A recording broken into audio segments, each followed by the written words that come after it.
Now for a snapshot of Oklahoma agriculture and how it's changing. Joining us now is Damona Doye, our extension economist. And Damona, you've been studying the latest Census of Agriculture.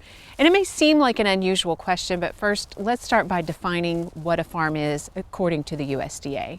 Okay, a farm is a place where the agricultural production in a normal year would have valued about $1,000. And so it includes many small or part-time operations.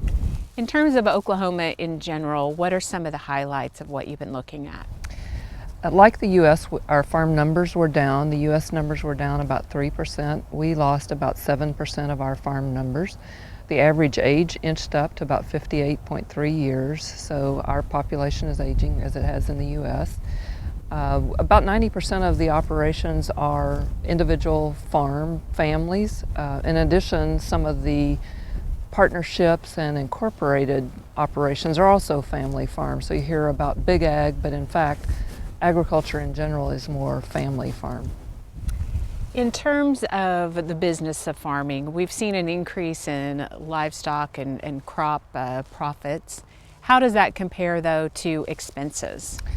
So certainly the expenses were up in almost all categories since 2007. And so it was not only fertilizer and chemicals, rents, utilities, really across the board. But as you say, the sales were up dramatically as well. And so with high cattle prices, with high crop prices, we had nearly $6.7 billion in sales in Oklahoma. A large part of our sales are cattle and calves, where most of our operations are beef operations. And so cattle and calves explain about 39% of our total. After that, it was in 2012, it was winter wheat. And some years it's poultry and some years it's hogs, depending on prices and depending on whether we have a wheat crop or not. Let's talk about demographics and kind of how that's playing into the picture. A couple of interesting things compared to recent surveys. Even though our farm numbers were down, we had a bit of increase in terms of the diversity of farm operators, and that there's a few more African American, more Asian, more Native American farm operators. I mentioned the increase in the average age. So if you dig into those statistics, so about 60% of the operators have say that their primary occupation is something other than agriculture. So even though they're responding to the Census of Ag, they have other occupations, so they work off farm.